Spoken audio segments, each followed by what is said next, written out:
Initiative, PLMPI, conducted by the Center for the Study of Manuscript Cultures, CSMC, suggests that the oldest Rig Veda dates to approximately 1500 to 1200 BCE. However, the precise age of these ancient texts remains uncertain and may potentially predate this estimate, underscoring the complexities of dating historical manuscript sources. The term dharma, derived from Sanskrit, encompasses the concept of righteousness or the right way of living, distinguishing it from the more commonly understood notion of religion. Sanskrit, particularly in its Neo-Sanskrit form as seen in the epic Mahabharata, serves as a linguistic foundation for these ideas, while the ancient Sanskrit predates even the Ramayana. However, contemporary understanding may fall short in fully understanding the nuances of this ancient language. Therefore, difficulty in decoding the depth of Dharma as it was originally conceived. Religion is a school of thought or righteous path followed through fixed thesis. A sect or group of people believing in a particular thesis are followers of a religion. They are so-called religious persons. Dharma is a concept from an ancient Indian land known as Bharat. It encompasses multiple meanings but represents a singular idea of a way or path of life. Providing a concise definition of Dharma is challenging.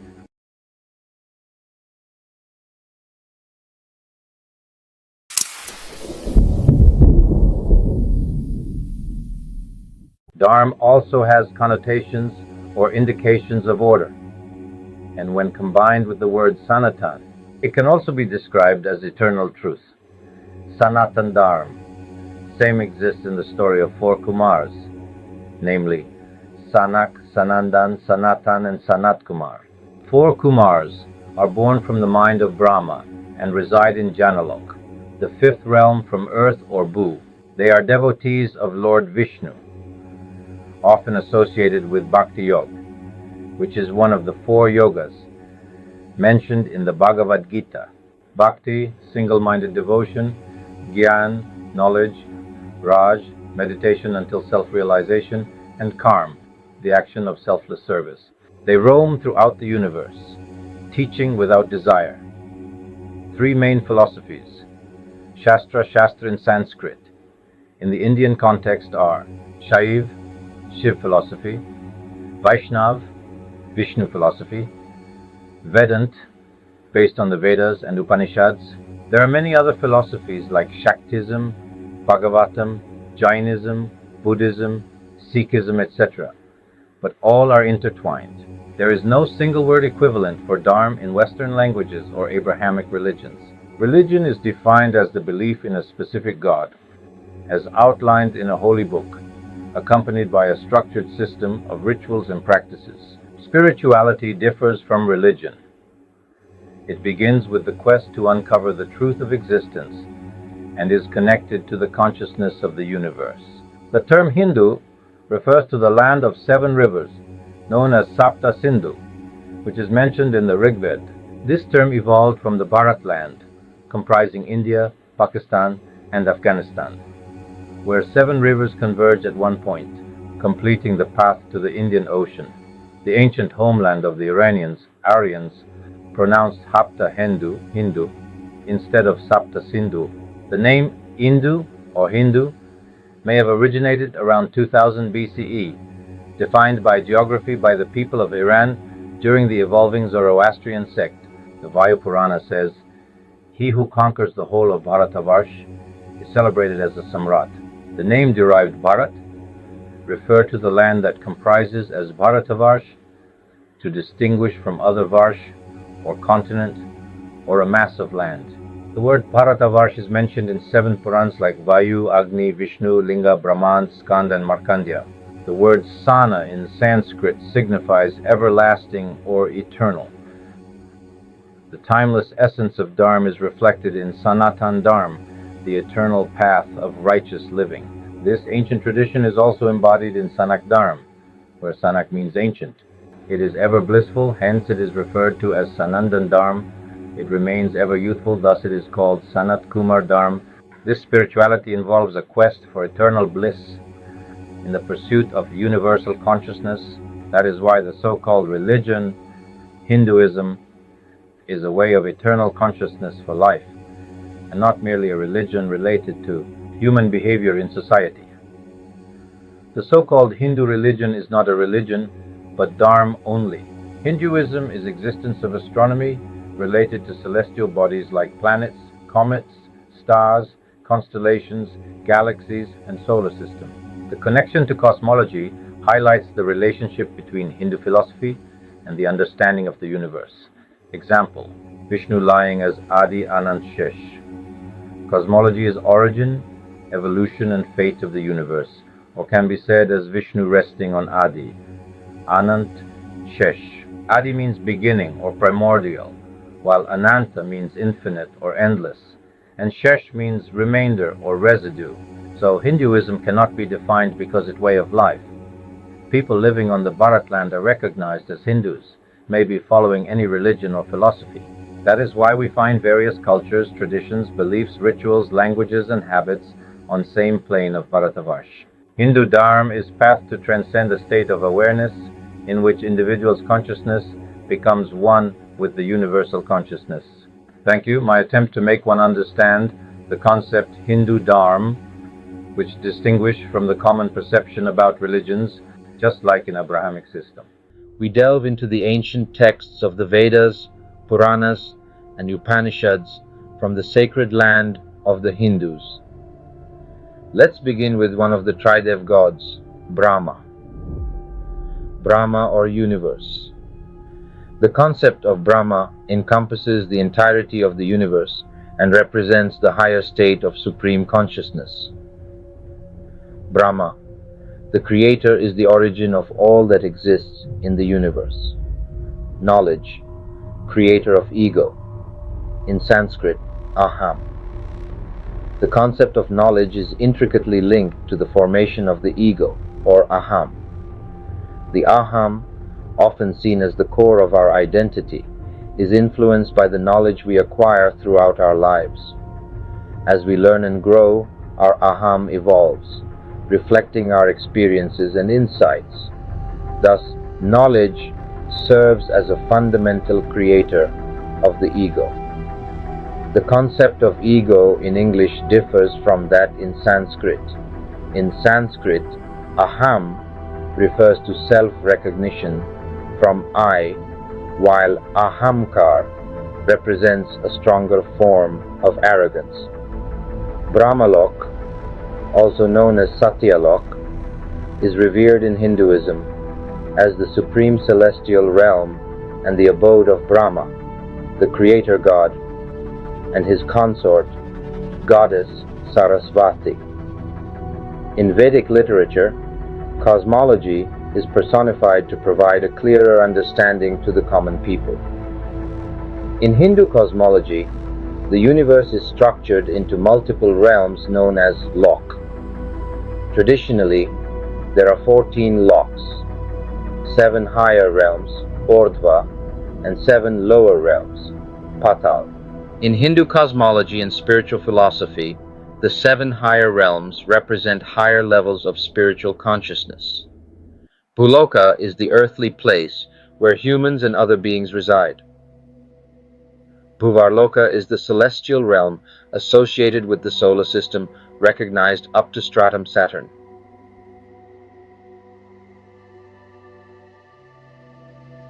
Swargloka is the heavenly realm inhabited by gods and goddesses with their king Indra, a realm of pleasure and fulfillment, but still within the cycle of birth and death, samsara. Swargloka is a realm between solar system and the pole star.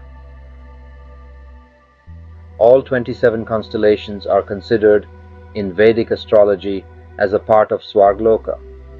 Ursa Minor, also called Laghu Saptarishi, or the Lesser Bear constellation, is partly considered a part of Swargloka. Maharloka is inhabited by the Prajapatis and other gods.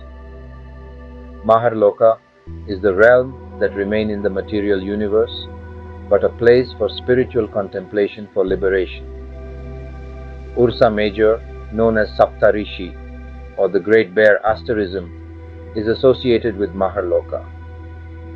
Manu and Shatarupa, symbolizing the dual aspects of a singular identity, are found between Maharloka and Janaloka. Janaloka is inhabited by the first mind-born sons of Brahma, such as the Sanat Kumar, Sanak, Sanatan, and Sananda, representing a higher state of spiritual consciousness. Ursa Major lies within the Milky Way, the galaxy that is above the realm of stars. Tapaloka is the realm of ascetics and yogis engaged in deep meditation and austerities. Tapaloka is inhabited by immortal beings. It can be related to multiple galaxies or superclusters.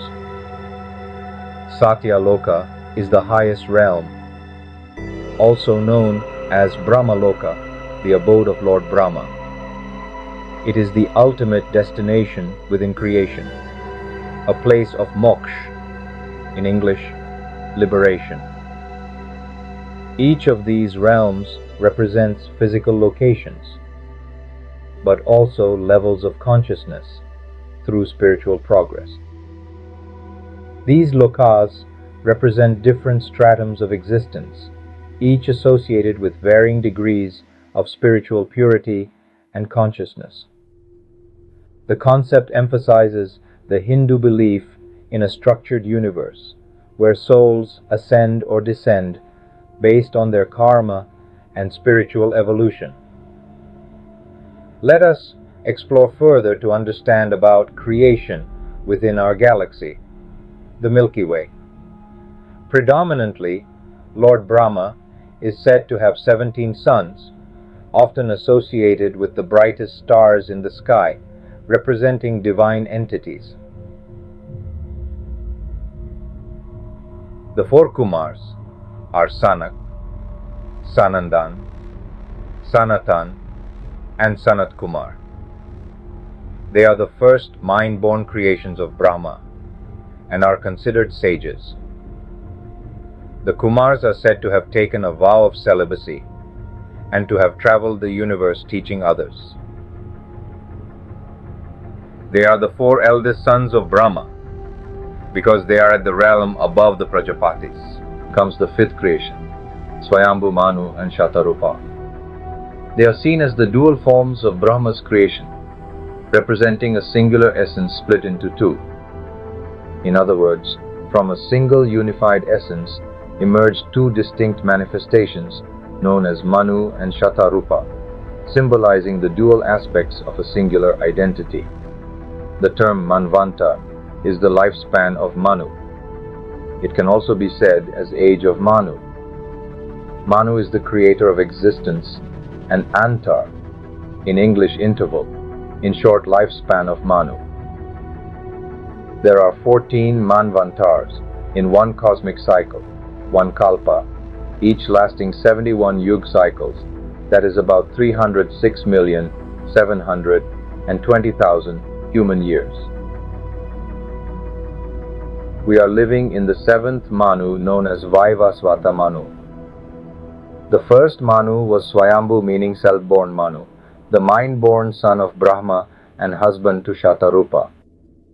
Shatarupa, meaning 100 forms, is regarded as first woman to be created by Brahma. Now we will understand the term Prajapatis. The Prajapatis, the brightest stars in the sky, are the mind-born children of Brahma. There are 10 Prajapatis, out of which there are 7 sages known as Saptarishi. Prajapati word means Lord of creatures in the galaxies. The youngest daughter of Manu and Shatarupa is Prasuti, who is married to Prajapati Daksh. They had 60 daughters in first age of Swayambhu Manu. Later Daksh was reborn in Chakshush Manu as Prajapati Prachetas.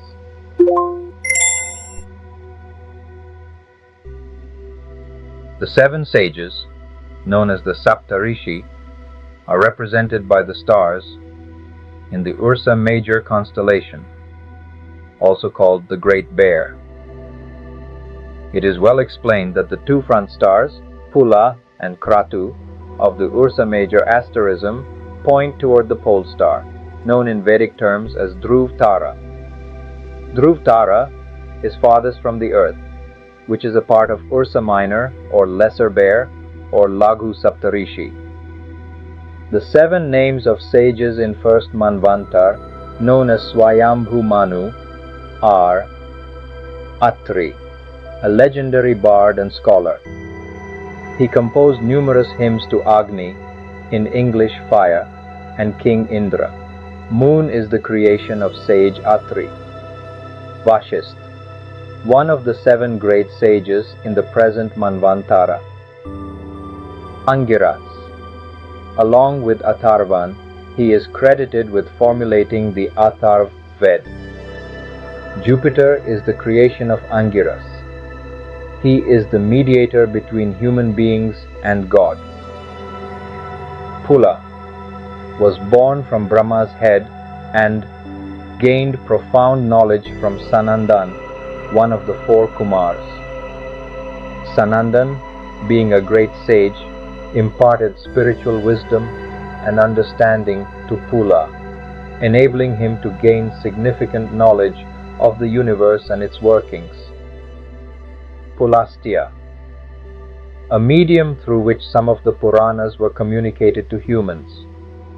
Pulastya was born from the ear of Brahma. He is father of sage Agastya. Kratu appears in 2 different ages.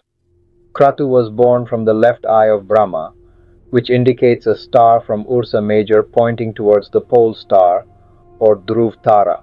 Marichi, a ray of light, and one of the 7 great sages. Sage Kashyap is son of sage Marichi. The rest of the 4 Prajapatis are Bhrigu, the first compiler of predictive astrology. Venus is the creation of sage Bhrigu.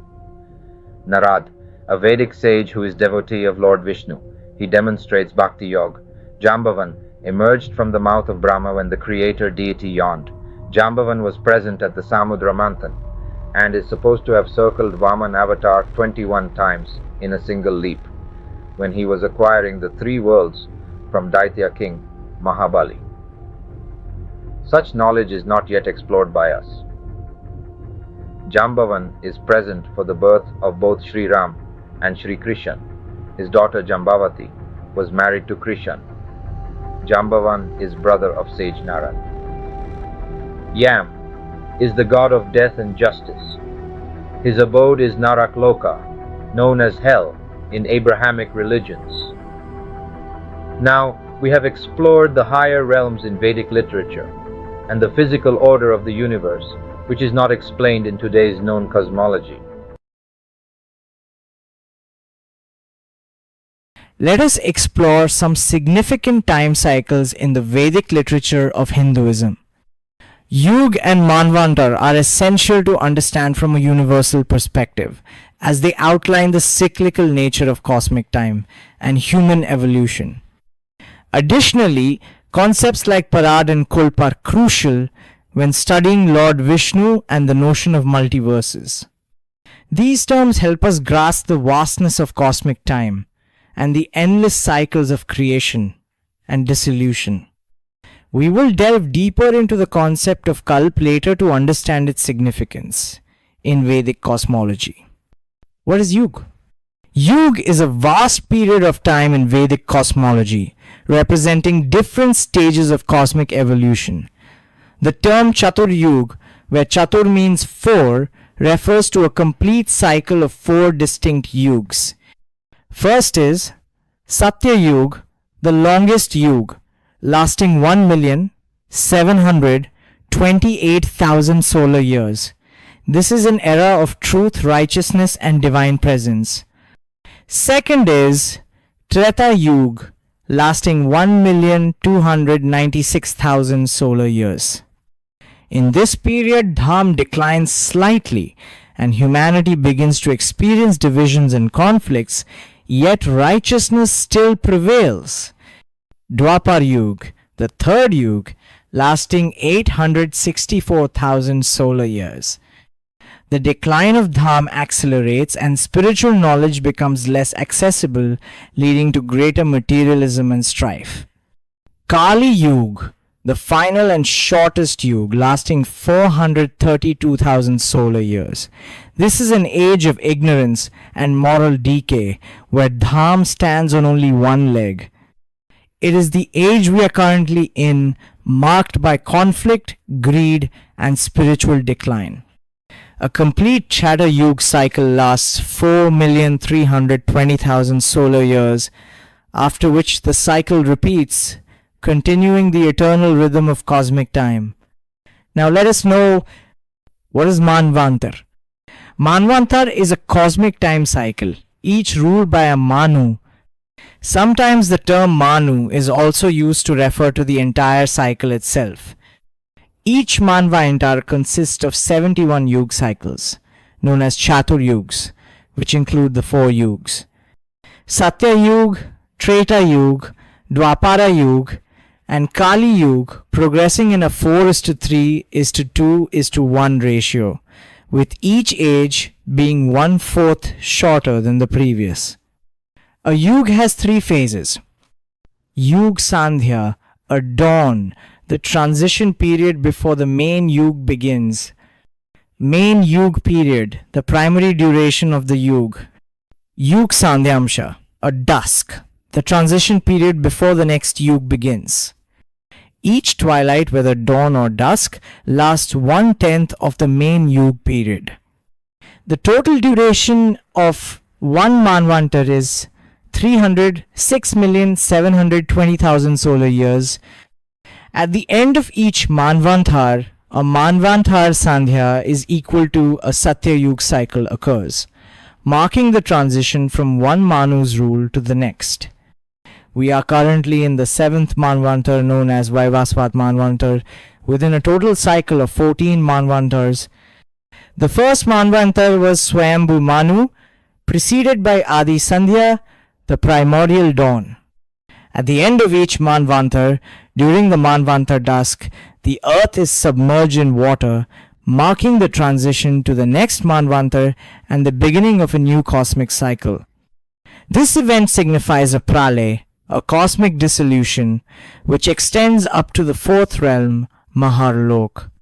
Manu and Shatarupa reside above Maharlok, in the higher realms where the Prajapatis dwell, but they do not reach Janalok. The 5th realm, Janalok, where the 4 Kumars reside, remains unaffected by Pralay. The Kumars continue to guide the new Manu during this transitional phase. The earth remains submerged for a period equal to Satya Yuga, after which a new Manu takes reign, marking the beginning of a fresh cycle of creation and dissolution. During this transition, all deities, Saptarishis, and beings from the previous cycle are replaced. This is why the names of stars, such as those in the Saptarishi constellation, change with each Manvantar.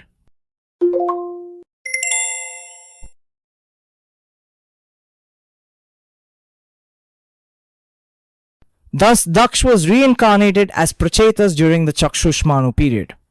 In this birth, his wife was Asikni, whose name means night or darkness. This union symbolizes the balance of creation, where the efficient creator, Daksh, and darkness, Asikni, come together to generate diverse life forms, continuing the cosmic cycle. As Prajapati Daksh in his Pracheta's incarnation, he initially followed Brahma's instructions by creating beings from his mind. However, he later adopted sexual reproduction as a more effective means of creation. With Asikni, Prajapati Daksh fathered 10,000 Haryashvas and 10,000 Savalashvas, who were destined to procreate. However, the divine sage Prajapati Narad Muni chastised them for their childlike approach, questioning how they intended to produce offspring without first understanding the surface of the earth and its circumference. He warned that ignorance in creation could lead to imbalance. Seeking knowledge, the Haryashvas followed the path of the wind and never returned. The Savalashvas ventured to explore the boundaries of the earth, but they too never came back. This signifies that Brahma's ordained course of creation remains unchanged in every Manvantar, ensuring the cyclic continuity of cosmic order. Now, let us explore what is Kalpa or Kalp. One Kalp time cycle is a day of Brahma, which lasts for 4.32 billion solar years. One Kalp is equal to 14 Manvantars. The next Kalp is a night of Brahma, lasting the same duration as a day of Brahma, during which only darkness prevails. A Kalp is followed by a Pralay of equal length, which together constitute a day and night of Brahma. A month of Brahma contains 30 such days and nights, or 259.2 billion solar years. There are 12 months of Brahma, constitutes 1 year or 360 days.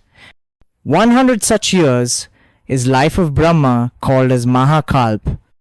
We are now in the Shveta Varaha Kalp, or the first day of his 51st year. At the end of Mahakalp, the entire universe will be annihilated by fire. This is the end of Brahma period, called as Mahapralay. We are currently in the 7th Vaivasvat Manvanpantar, the 28th Chatur Yug out of 71. We are in Kali Yug, which lasts 432,000 solar years and have completed approximately 7,000 years. There are 425,000 solar years remaining in Kali Yuga, after which the 29th Chatur Yuga will begin. The current Manvantar will conclude at the end of the 71st Chatur Yuga. I would like to share some key information from the Puranas. According to the Vayu Purana and Matsya Purana, Avatar Ram appeared at the end of Treta Yuga in the 24th Chatur Yuga cycle.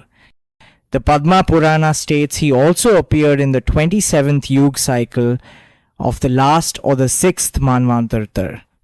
According to Vayu Purana, Vaman's third appearance was in the 7th Treta Yuga.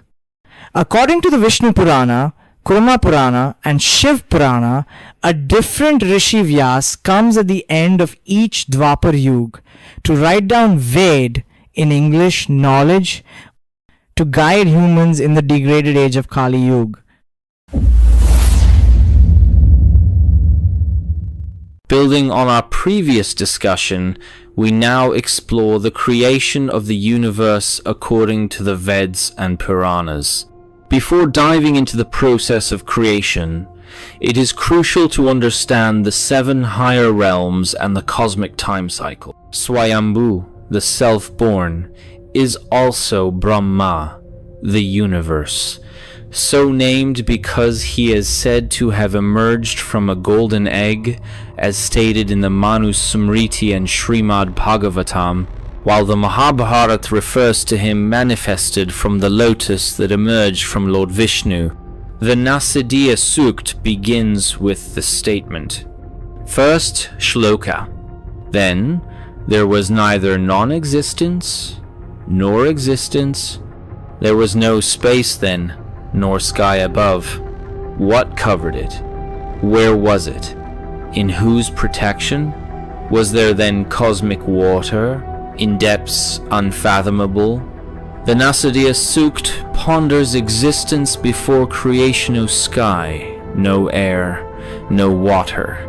There was, or was not, something, yet none can say what, where, or how it was covered.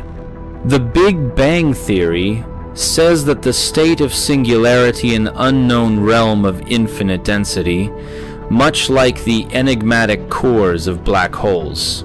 In physics, a singularity is a point in space-time where the gravitational field and density of a celestial body are infinite. This means that space and time no longer operate as they do normally.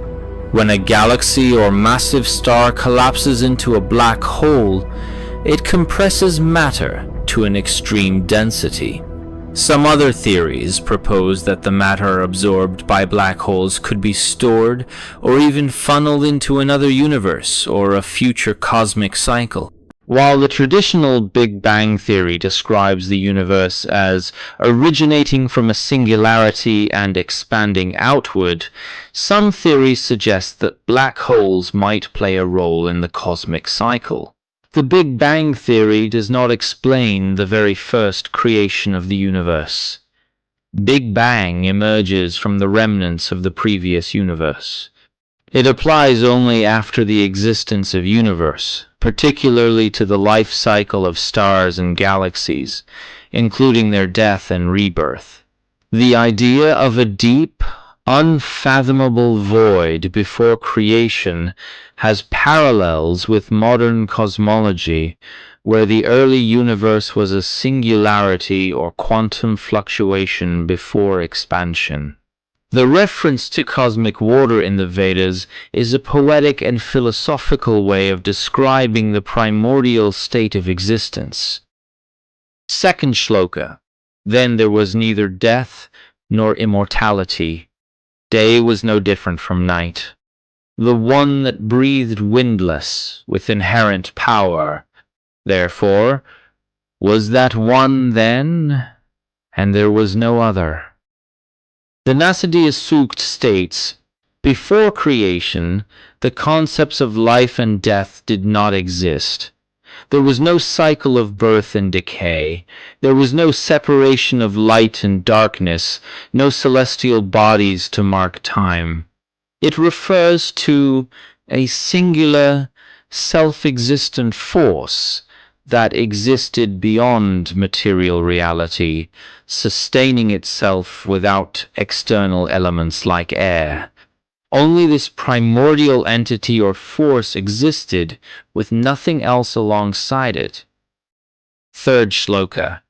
At a point, there was only darkness, wrapped in darkness, concealed, inseparable, unstable.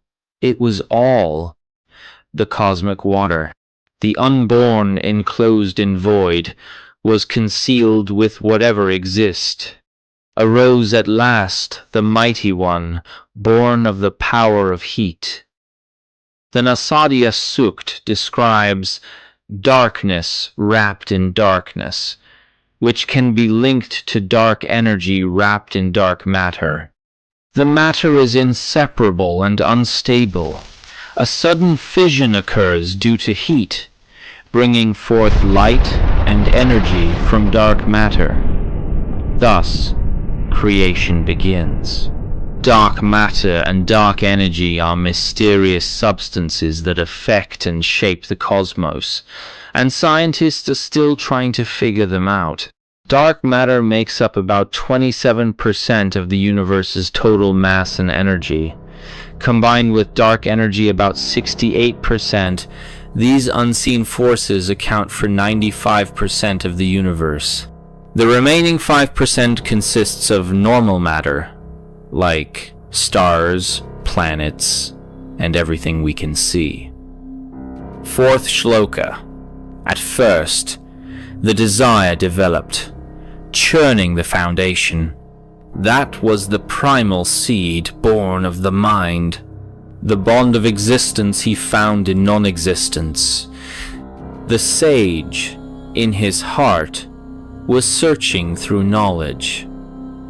This verse speaks of the emergence of desire or calm, which arose from the mind, marking the beginning of creation. The sage, embodying wisdom, searches for understanding, finding the essence of existence not in tangible reality, but in the void. It suggests that knowledge and wisdom transcend mere physical existence, pointing to a deeper, spiritual truth. Fifth shloka. And they have stretched their cord across the void, and what was below exist, and what was above exist, was the great creator of fertile seed. Self-manifestation was below the effort, beyond. This verse symbolizes the divine force that bridges the void, creating the several realms. The fertile seed represents the origin of creation, with the creator transcending effort, manifesting existence effortlessly. It highlights the mysterious and powerful nature of creation, where everything emerges from the divine, transcending all efforts or limitations. 6th shloka. Who truly knows what in this world about which one can say whence it all came and how distinct creation happened? The gods themselves are later than creation, so who else then knows whence it came into existence? This verse reflects the ultimate mystery of creation. Even the gods, beings of great power, were born after the universe was created. It questions the very origin of existence, acknowledging that no one, divine or mortal, can truly know how or where creation began. It underscores the ineffable nature of the universe's origins, leaving the mystery open and beyond human understanding. 7th shloka. Whence all comprehensive creation happened from its origin, whether he manifested it or whether he did not, who supervises it all from the highest heaven. Indeed, he really knows, or maybe even he does not know. The Nasadiya Sukt ponders when, why, and through whom the universe came into being in a contemplative tone, and provides no definite answers. It raises the possibility that even the highest being who governs the universe might not fully grasp the mystery of its own origin. Rather, it concludes that the gods too may not know, as they came after creation, and that even the highest supervisor of that which has been created in the highest realm may or may not know. Now we have understood Nasadiya Sukt, what it is, what it means.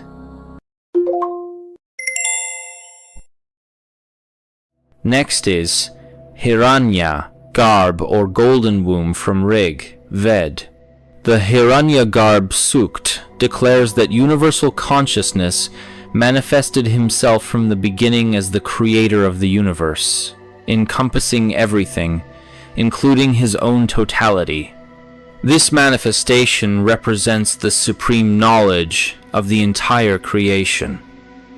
Hiranyagarbh is a key concept in Vedic philosophy, often referred to as the golden womb or golden egg. It represents the primordial source or cosmic seed from which the universe is said to have originated. In the Rigved, Hiranyagarbh is depicted as the initial, formless entity that existed before creation and is considered the first manifestation of the divine. It is a source of life and creation, embodying the idea that the universe emerged from a singular, unified point. According to Vedic texts, Hiranyagarbh exists before the physical universe takes shape.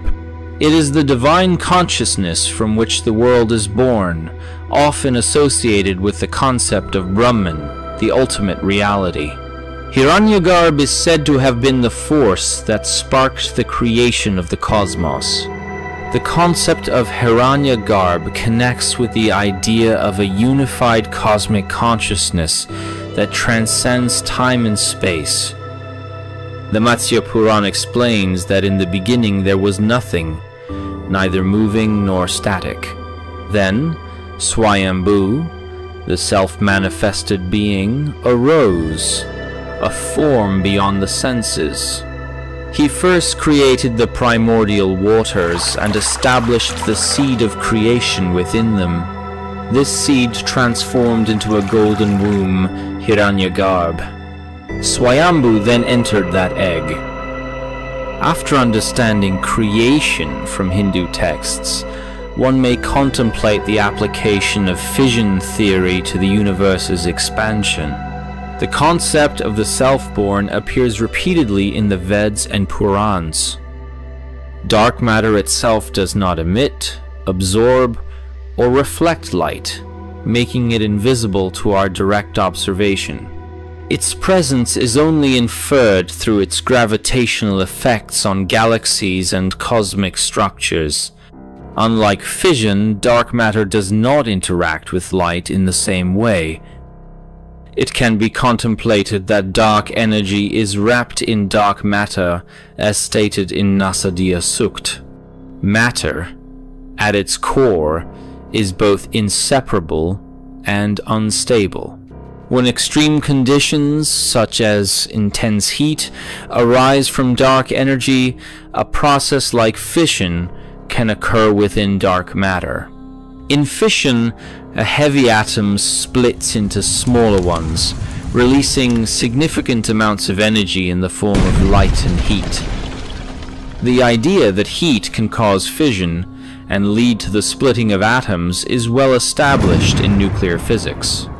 In the case of fission, the atom breaks apart into smaller, more stable fragments, releasing energy in the process. This is the principle behind nuclear reactors and atomic bombs. After fission, if the temperature and pressure are high enough, like in the core of stars, fusion can occur. Fusion is the process where two light atomic nuclei, typically isotopes of hydrogen, combine to form a heavier nucleus, releasing even more energy than fission. This aligns with the idea of a self-manifested being, creating the golden seed, which then entered the cosmic egg. Just as fission occurs before fusion, the universe unfolds in stages, first through a sudden burst of energy like fission, then through an expansive and sustained process of fusion.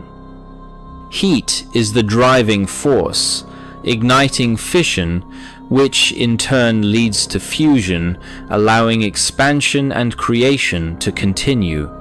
This mirrors the cosmic cycle, where the primordial seed gives rise to existence, much like the universe emerging from an initial singularity into vast cosmic structures.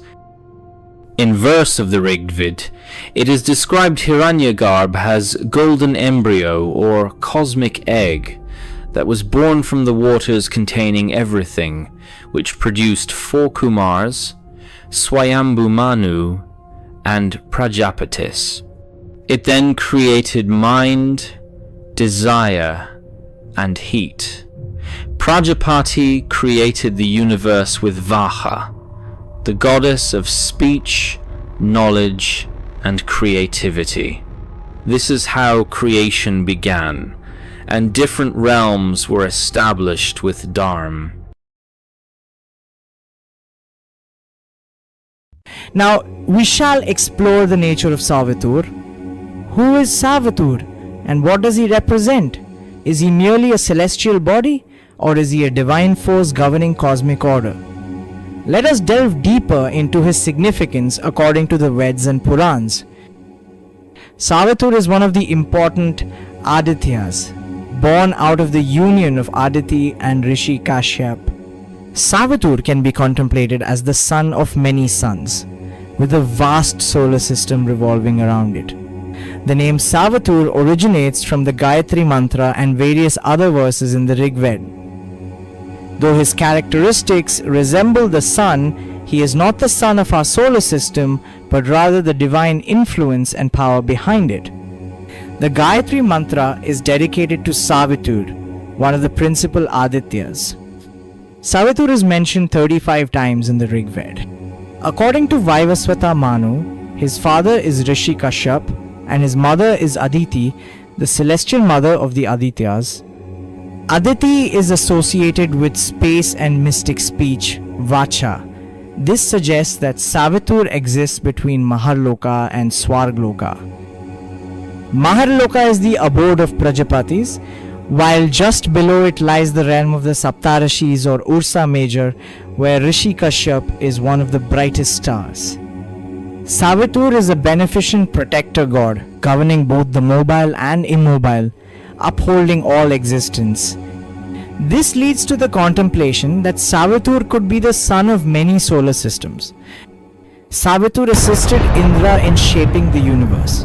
No being, not even Indra, Varun, Mitra, Aryaman, Rudra, can resist his will and independent dominion. This suggests that Savitur resides just above Swagloka, or it is the center of the Milky Way galaxy. What is Aditya? What does it mean? The Adityas are the 12 sons of Aditi and Kashyap. Among them, Surya represents the sun in our solar system. The Adityas uphold both the movable and immovable dham, maintaining the laws of nature and universal order. First, let us learn about the children of Aditi, known as the Adityas. They include the ideal sun, King Indra, Varun, Parjanya, Mitra, Ansh, Pusan, Dhatri, Aryaman, Surya, Savitur, Bhaga, and Vaman, the Vishnu avatar. All are praised as equal, divine, and gods of creation. Aditi is portrayed as the mother of societal deities. Aryaman, the third son of Rishi Kashyap and Aditi, is the protector of the Milky Way galaxy. He is depicted as the mid-morning sun disk. In the Rig Veda, Aryaman is described as the guardian of mares and stallions, with the Milky Way considered his path. Let us explore more about Sun or Surya. Other names of Surya in ancient Vedic literature include Aditya, Arka, Bhanu, Savitur, Pushan, Ravi, Martanuja, Mitra, Bhaskar, Prabhakar, Kathiravan, and Vivasvat. We are currently in Vivasvata Manu or 7th Manva Jantar, where Surya is named as Vivasvat. It is quite astonishing to learn about the 12 names of Surya. Are these names linked to different solar systems within the Milky Way, or do they represent Surya in different timelines of Manvantara? This remains a subject of contemplation, as the Adityas are cosmic forces governing universal order beyond just our solar system. One thing is certain from the Vedic texts. The Adityas are born with different names in various timelines, such as Manvantaras. As creation unfolded, different Adityas emerged in different yugs and Manvantars. Aditi, one of the wives of Rishi Kashyap, appear across multiple Manvantar, while others emerge anew in different eras. As of January 2025, astronomers have confirmed 4,354 planetary systems outside of our solar system. Before we conclude, let us delve into the Gayatri Mantra and explore its meaning. In Sanskrit, Om Bhur-Bhuvah Svah Tat Savitur Varenyah Bhargo Devasya Dhinhi Dhiyo Yo Na Prachodhyat. the divine realms, Earth, planetary system, and Swarg above, we meditate upon that supreme light of Savitur, the divine sun. May that radiant intelligence illuminate our minds and guide us toward wisdom. This mantra invokes Savitur, the cosmic source of light and consciousness, seeking enlightenment and higher wisdom. Now we will understand few terms before we begin with Sagar Manthan. What is Dev? Is it a god or something more powerful than humans? Dev is a masculine term and Devi is a feminine term. Dev is god and Devi is goddess, as a common understanding. In Vedic texts, every masculine term has a corresponding feminine counterpart, reflecting the balance of dual forces in creation and existence. In Vedic texts, devs are celestial beings associated with cosmic order and natural forces. They are not God in the ultimate sense, but are powerful entities beyond humans, often seen as embodiments of universal principles. According to Vedic literature, benevolent, supernatural powers are called devs. They are also referred to as Sur and are contrasted with their equally powerful but malevolent half-brothers, the Asur. However, even Asurs are devs in essence. Examples include Shani Dev, Rahu Dev, and Ketu Dev, who despite being classified as Asurya, are still revered as devs. Lesser gods, such as those governing fire, water, and wind, are also called devs. Basically, any force, element, or entity more powerful than humans is considered as dev. The word Ishwar does not appear in Rig Veda, but later appearing frequently in Vedic literature like Yajurveda. It is related with the Supreme Being. Asurs are believed to be born at night and derive their strength from darkness. In Vedic texts, they are often depicted as powerful beings who thrive in the absence of light, both metaphorically and literally. Their association with night symbolizes their connection to hidden forces, mystery, and the unseen realms. This contrasts with the devs, who are linked to daylight, order, and divine radiance. The concept reflects the eternal struggle between opposing cosmic forces like light and darkness, knowledge and ignorance. The most intriguing part now is understanding Dev, Datya, Asur, Danav, Apsara, and other terms. Rishi Kashyap had many consorts, among which were 13 daughters of Prajapati Daksha, each giving rise to distinct lineages. Understanding their descendants and what they represent is essential before delving into Sagar Manthan. We will focus only on the most important wives and children, avoiding unnecessary complexities. Aditi, the mother of celestial deities, gave birth to the Adityas, 12 divine beings. Her children also include King Indra, Vaman Avatar, the Rudra, and the Vasu. One thing is certain from the Vedic texts. The Adityas are born with different names in various timelines, such as Manvantas. As creation unfolded, different species emerged in different yugs and manvantars. The wives of Rishi Kashyap appear across multiple manvantars, some consistently, while others emerge anew in different eras. Most creatures, including mammals and birds, are found from the second manvantar onward. The children of her sister Diti are called Daityas, whose lineage includes Marut, Hiranyakashipu, Hiranyaksh, Holika, Prahlad, Virochan, and Bali. Maruts represent the air element and are known as the companions of King Indra, though they were intended to be born to stand against him. Muni, one of Kashyap's wives, is the mother of the Apsara and Gandharv. Apsaras are feminine spirits in Swargloka, often depicted as celestial fairies. They can change their form at will and are known for seducing rishis to prevent them from attaining divine powers. Gandharvs are musicians in King Indra's court, mostly handsome males, passionate about women. Apsaras and Gandharvs are often paired as husband and wife in Indra Loka. In Hinduism, a Gandharv marriage is one based on mutual consent, without formal rituals. Sursa is a Hindu goddess and wife of Kashyap, described as the mother of the Urga, primordial reptilians resembling dinosaurs. Dinosaurs are considered reptiles from that era. Danu, wife of Kashyap, is mentioned in the Rig Veda as the mother of the Danavs. The word Danu also refers to the primeval waters, which this deity may have embodied. Krodavasha, one of Kashyap's wives, is the mother of a class of Asur known as the Krodavashas.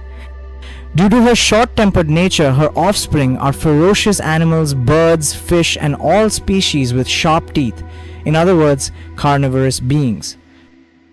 Kamdenu, also known as Surbhi, is a divine goddess and the mother of all cows. Though she is Kashyap's wife, she is often described as being in the possession of rishis, Jamdagni, and Vashishta. Aila, wife of Kashyap, is the mother of all vegetation like plants, creepers, and trees.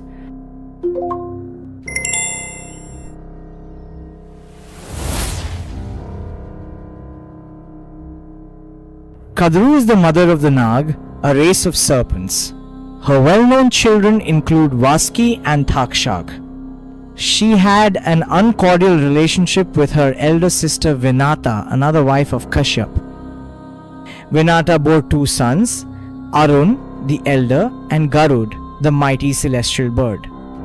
Arun is referred to as the rays of the sun, possibly including gases and a complex system of magnetic lines of force.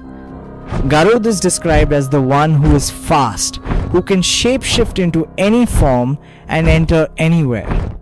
He is a powerful creature in the epics, whose wing flapping can stop the spinning of Swargloka, Earth and Patal Loka or Hell. Garud becomes a literal embodiment of the idea, and the self who attached to and inseparable from the Lord Vishnu.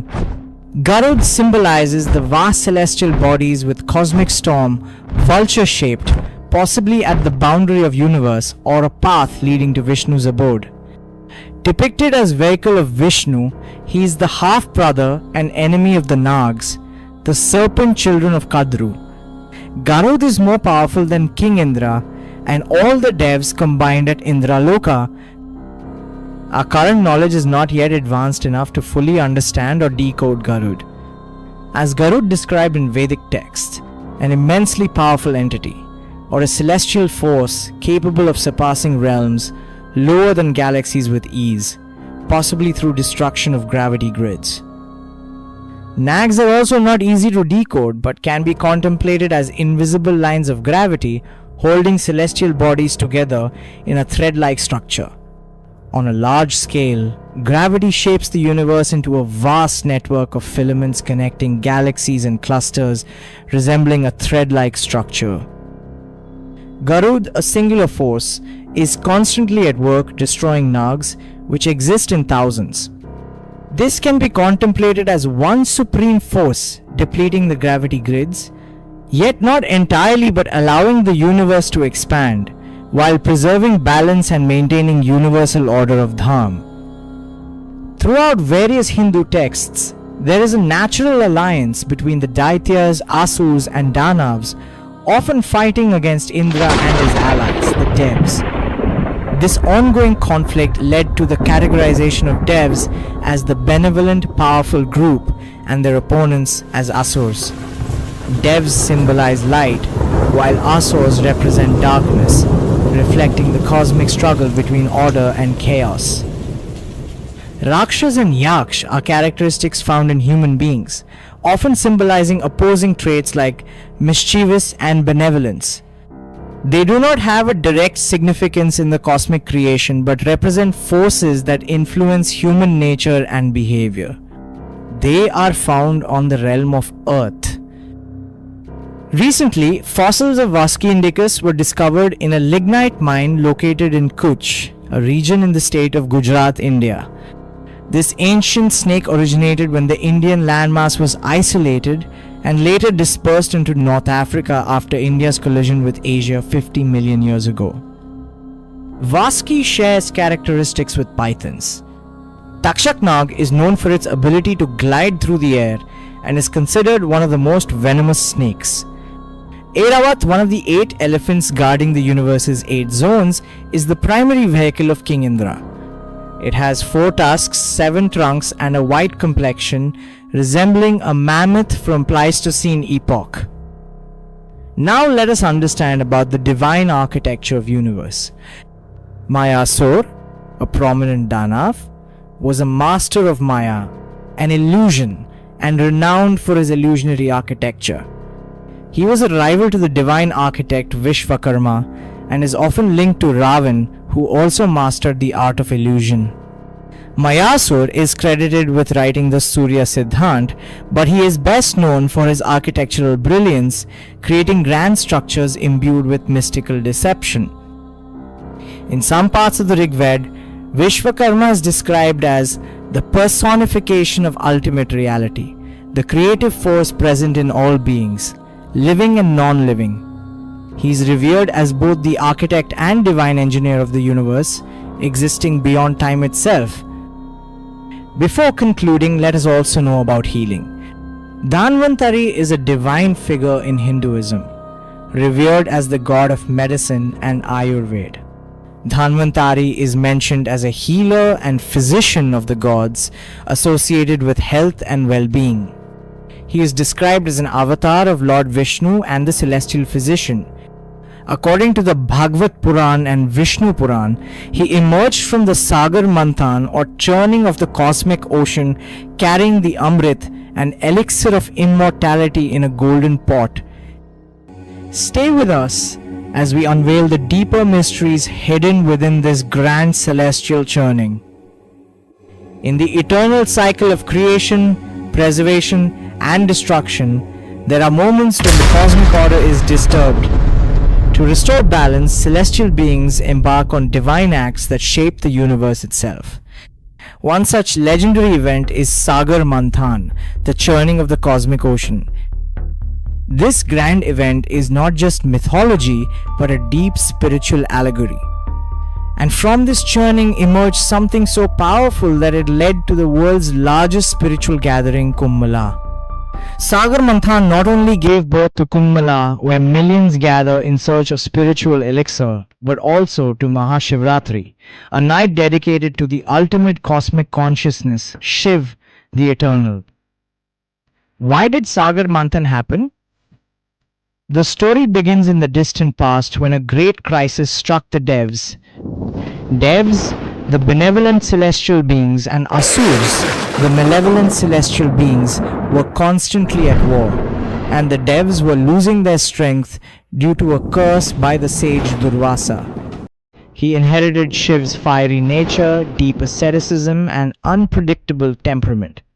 Just like Shiv, he had both destructive anger and boundless blessings depending on how people approached him. One day, Sage Durvasa, known for his short temper, was walking through the heavens when he met Indra, the king of the Devs. As a mark of respect, Durvasa gifted Indra a divine garland blessed with immense spiritual energy. Indra, in his arrogance, carelessly placed the garland on Airavat, his celestial elephant. The elephant, irritated by the scent, threw it to the ground and trampled it. Seeing this act of disrespect, Durvasa became furious and cursed Indra and all the Devs. Because of your arrogance, you shall lose all your strength, wealth, and power. As the curse took effect, the Devs became weak, and the Asurs, led by King Bali, took advantage of this and defeated them, gaining control over the Swagloka. Helpless Indra and the Devs sought help from Lord Vishnu, who advised them to churn the cosmic ocean or Sagar Manthan to obtain Amrit, the elixir of immortality, hidden deep within the Kshir Sagar. At the fifth realm, or below, Maharloka, is Kshir Sagar, the cosmic ocean. A temporary alliance. The Devs could not churn the ocean alone, so Vishnu advised them to form an alliance with the Asurs, promising to share the elixir. Thus, the greatest celestial event began, the Sagar Manthan, where cosmic forces joined hands in search of eternal life. The grand churning begins. To churn the ocean, they used mountain Mandar as a churning rod, and Vasuki, the king of serpents, as the churning rope. But as soon as they began, the mountain started sinking into the ocean. While carrying the massive mountain, several Devs and Asurs fell to their deaths. To support the mountain, Vishnu took the form of Kurma Avatar, a giant tortoise, and held it on his back, allowing the churning to continue. The Devs held Vasuki's tail and the Asurs held his head, pulling back and forth to churn the ocean. As they churned, mystical treasures and powerful entities emerged from the ocean. Many celestial gifts and beings surfaced from the churning, each with deep symbolic meaning. Lakshmi emerged. The goddess of prosperity and wealth became the eternal consort of Lord Vishnu. Kamdenu, the divine cow, the giver of all wishes and prosperity. Uchhaishravas, the celestial horse, the seven-headed white horse taken by Asur Bali. Airavat, the divine elephant, the majestic mount of Lord Indra. Kaustubh Mani, the most precious gem which Lord Vishnu wore on his chest. Parijat tree, the divine tree that grants immortality and is found in Indraloka. Apsaras and Gandhavs came into being, residing at Indraloka. Varuni, the goddess of liquor and ecstasy, taken by the Asurs. Dhanvantari, the god of Ayurveda, the celestial physician who appeared with the pot of Amrit, the elixir of immortality.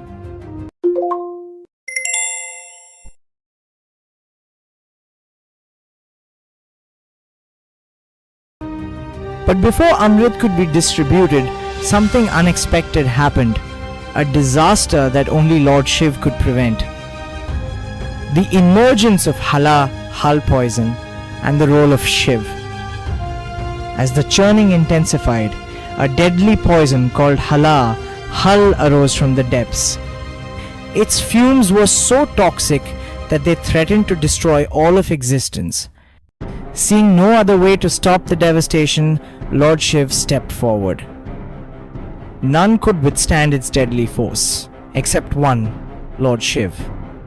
To save the universe, Lord Shiv drank the poison, holding it in his throat to prevent its spread.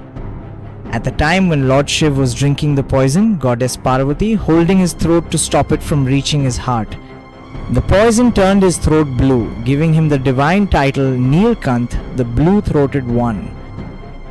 It is believed that this event occurred on Mahashivratri, making it a night of deep spiritual significance.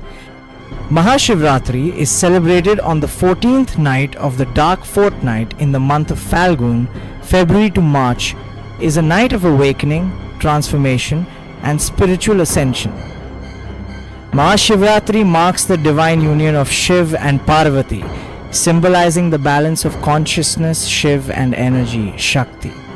According to yogic traditions, the planetary alignments create an upward energy flow, making this night ideal for meditation, self-reflection, and spiritual awakening. Mahashivratri represents Shiv's role in cosmic preservation, just as the Kumbh Mela represents the periodic cleansing of karma and the soul. And Shiv represents stillness and the dissolution of ego. How the battle for Amrit started and the origin of Kumbh Mela. Finally, the Amrit emerged, carried by Dhanvantari, the divine physician. But as soon as the Asurs saw the Amrit, they seized it and ran away, leading to a great celestial battle. To prevent the Asurs from getting Amrit, Vishnu took the form of Mohini, a beautiful enchantress damsel, and distracted the Asurs. In the meanwhile, Jayant, son of King Indra, ran off with the Amrit. The sun, the moon, the Jupiter, and the Saturn went along to protect Jayant and the pot of Amrit. During this battle, drops of the elixir fell on 4 places: Prayagraj, Haridwar, Nashik, and Ujjain. Jayant ran for 12 days, and as one day of the devs is equal to 1 human year, that is why Mahakumbh Mela is celebrated at these locations every 12 years. It is based on the relative positions of the Sun, the Moon, and the Jupiter in Aquarius zodiac sign. The detailed decoding of Mahakumbh Mela has been explored in our earlier videos. These 4 places became sacred pilgrimage sites, and thus every 12 years the Grand Kumbh Mela is celebrated at these locations, marking the celestial event of divine grace. The battle continued. Mohini enchanted the Asurs into submitting to her terms. She made the devs and the Asurs sit in 2 separate rows, and at first distributed the elixir among the devs, who drank it. An Asur named Svarbhanu disguised himself as a dev and drank some elixir. The luminous deities of the sun and the moon noticed the disguise. They informed it to Mohini, and she cut off the head of Svarbhanu with Sudarshan Chakra. His head was called Rahu and his body Ketu, symbolizing North Lunar Node and South Lunar Node respectively. Since then, Rahu and Ketu became shadow planets, causing eclipses to take revenge on the sun and moon. In Vedic astrology, Rahu and Ketu follow an 18-year cycle, always 180 apart, aligning with the moon's precessional orbit and the lunar node's rotation on ecliptic plane of Earth. Mohini distributed the entire elixir of immortality amongst the devs, and Vishnu assumed his true form, departed to his abode. Realizing that they had been deceived, the Asurs engaged in combat with the devs. Rejuvenated by the Amrit, the devs emerged victorious and exiled the Asurs to the Patal Loka, regaining Swarg Loka.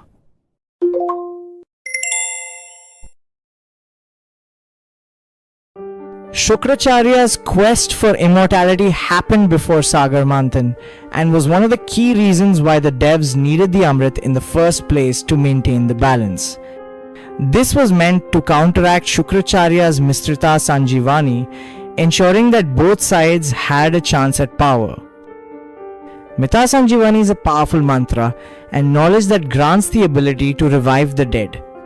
This sacred knowledge was obtained by Shukracharya, the guru of the Asurs, through intense penance to Lord Shiv. It emphasizes the cycle of balance. When one side gains too much power, the universe finds a way to restore equilibrium. Even though they lost the Amrit, the Asurs kept returning in different forms across ages. Hiranyakashipu, father of Prahlad, an earlier but powerful Asur who was defeated by Narsimha avatar of Vishnu. Emperor Bali, grandson of Prahlad, a powerful and righteous Asur king who later challenged the devs. Vishnu took the Vaman avatar to subdue him. Tarkasur, an Asur king, gained a boon that only son of Shiv could defeat him. After Kartikeya was born, he destroyed Tarkasur. Yes, this is a recurring pattern in Hindu cosmology. Asurs gain immense power through Shiv's boons, but Vishnu ultimately restores balance by defeating them. This cycle ensures the equilibrium of power in the universe. Sagar Manthan is more than mythology. It symbolizes the eternal struggle between chaos and universal order, self-sacrifice and divine grace. Mahashivratri and Kumbh Mela remind us that through devotion, wisdom and perseverance, we too can churn the ocean of life and find our inner elixir, the ultimate truth. We have all heard that Kalki avatar will arrive in the Kali Yuga of the 28th Manvantar. But is this really true? What do the Veds and Purans say about Kalki avatar? Is it a real prophecy or just fear-mongering? Who is Kalki? And when will he come to earth? I will try to decode the truth about Kalki avatar based on Hindu Vedic scriptures. But before that, we need to understand Pralay, the concept of cosmic dissolution. What is Pralay and Mahapralay? How many types of Pralay exist? What happens when the universe dissolves? Let us explore these mysteries together and uncover what the scriptures really say. Everything that begins must end, but in Vedic thought, this end is not final, it is transformation. Today we explore the concept of Pralay, the great dissolution of the cosmos as described in ancient Vedic and Puranic texts. What is Pralay? Pralay is the dissolution of the universe, when everything merges back into its source. In Hindu cosmology, the universe is not linear, but cyclical, constantly moving through creation, sustenance, and dissolution. The Rig hints at this cosmic cycle, while later Purans give detailed descriptions of different types of Pralay. Let us know about the 4 types of Pralay. Nitya Pralay, the daily dissolution. Every night when we fall into deep sleep, we temporarily lose our connection with the external world. This small-scale dissolution is called Nitya Pralay, the daily dissolution of our waking reality. Being created, all matter is subject to constant decay and destruction and is often described to be a personal experience leading to a temporary earthly death. The mental state of the being is the result of one's own karma. In a nutshell, an ideal deep state of mind is the state of Nitya Pralay. Naimittic or Brahma Pralay, the cyclical dissolution. After every kalpa, 4.32 billion years, Lord Brahma, the creator, goes to sleep and the universe dissolves temporarily. This is a pralay, where the material world is submerged in water but not permanently destroyed. According to the Shiv Puran 2.1 verse 6, during pralay, all mobile and immobile objects of the world are dissolved and everything gets enveloped in darkness. Without the sun, planets, stars, moon, etc. During each Brahma pralay, everything up to Maharloka is destroyed, including 7 lower realms. The 3 highest realms, namely Satyaloka, Tapaloka and Janloka, remain intact during pralay. In these exalted realms, the 4 Kumars, Sanak, Sanandan, Sanatan and Sanat Kumar preserve divine wisdom and possess the potential to restore Dharam in the next cycle of creation. A pralay is an equal length of daytime of Brahma. In short, it is night time of Brahma.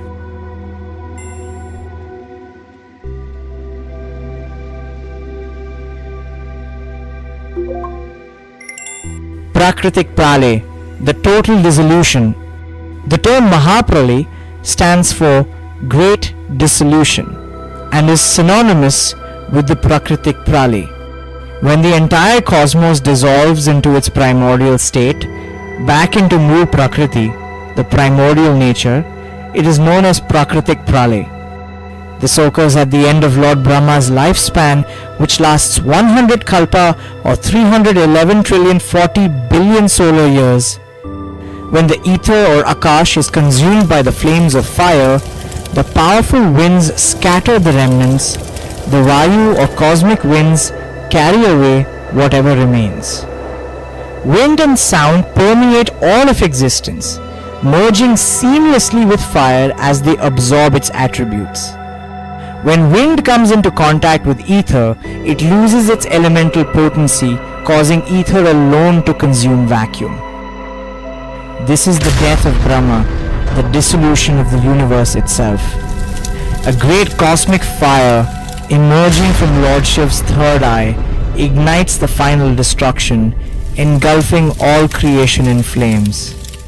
As the elemental dissolution begins, the cosmic waters rise, submerging and dissolving the material world. Guna, a Sanskrit word, attributes of nature, dissolve into the cosmic ocean, while ras, a Sanskrit word, flavors of quality, is consumed by fire. When the ether is devoured by the raging flames, the vayu cosmic winds scatter the last remnants of existence. Wind and sound spread through the void, merging with fire, absorbing their attributes and becoming one. Finally, as vayu touches ether, it loses its elemental potency, allowing ether alone to consume the vacuum, leaving behind absolute nothingness. Consciousness, shrouded in darkness, engulfs the universe, only to be overtaken by buddhi, the cosmic intelligence. At this juncture, the 5 main elements like ether, wind, fire, water and earth, called as Panch Maha, Bhut of Prakriti or nature, begin their reformation, merging back into their primordial essence. The Hiranyagarbh, the golden womb of Brahma, the seed of creation, dissolves into the infinite cosmic waters surrounding Prakriti. As dissolution reaches its peak, Prakriti fuses with Purush or consciousness, absorbing cosmic intelligence into its essence until all distinctions vanish and existence merges into the infinite Brahman, the ultimate unchanging reality. Once again, dark matter envelops dark energy, concealing it within. When Mahapralay occurs, the entire 14 realms, 7 dweeps, and every last trace of existence are completely dissolved. Everything merges into Prakriti. The entire universe collapses back into unmanifested nature, Mool Prakriti. The cosmic elements return to their primordial state, and an all-encompassing darkness engulfs everything, leaving only the unmanifest primordial nature in a state of absolute stillness. In Vedic thought, Destruction is not negative. In fact, it is a necessary force for renewal. This is why Lord Shiv, the destroyer, is also the most compassionate. His dance, the Tandav, symbolizes the cosmic cycle of destruction and creation. At the end of Mahapralaya, Lord Vishnu rests on Anant Shesh in the cosmic ocean, holding within him the potential for the next creation. When the time is right, Brahma emerges from Vishnu's navel, and a new cycle of creation begins. Atyantik Pralay, the liberation from illusion. The rarest form of dissolution is Atyantik Pralay, not of the universe, but of the individual soul. When one attains moksha, they are freed from the cycle of birth and death forever. Atyantik Pralay refers to the ultimate liberation, the dissolution of one's individual sense of self. It is attained through the realization of the divine, a state where one loses themselves in selfless service to the Paramatman, the Supreme Soul. This profound transformation comes with the recognition that the cause and effect dynamics of the material world are merely Maya, an illusion. Anything that has a beginning and an end is by nature impermanent and therefore not ultimately real. To transcend this illusion, one must conquer avidya, ignorance, by realizing that there is no separation between the individual Atman self and the Paramatman, Supreme Soul. When this ultimate truth is finally realized, the sense of self dissolves, merging completely with Brahman, the eternal and infinite reality, thus bringing about complete liberation or moksha. Scientific parallels, the Big Crunch, and the oscillating universe. Modern science suggests the universe might expand until it collapses back into a singularity, a theory known as the Big Crunch. Some even propose an oscillating universe, much like the Vedic cycles of creation and pralay. Pralay is not the end, it is completion and transition. Just as night gives way to day, destruction makes way for new creation. The ancients saw beyond the temporary and recognized the eternal rhythm of existence. Perhaps pralay is not something to fear, but something to understand. After all, endings are just the beginning of something new. Now let us get back to know about avatars of Vishnu. We are currently in the 7th Manvantar, the Vaivasvat Manvantar, ruled by Manu Vaivasvat. The 10 avatars of Vishnu in the current Vaivasvata Manvantar. In the present Vaivasvata Manvantar, Lord Vishnu is believed to incarnate in different yugas to restore dharma and maintain cosmic balance. The most well-known incarnations are the Dashavatar, 10 avatars, each appearing in a specific yuga. Matsya Avatar, the fish, Sandhyamsa of Kali Yuga. Event took place in Chakshush Manu or 6th Manvantar of 71st Chaturyuga. Significance is rescued the sacred Vedic scriptures and saved mankind from a great deluge. The Asur Hayagrave stole the Veds and hid them in the ocean.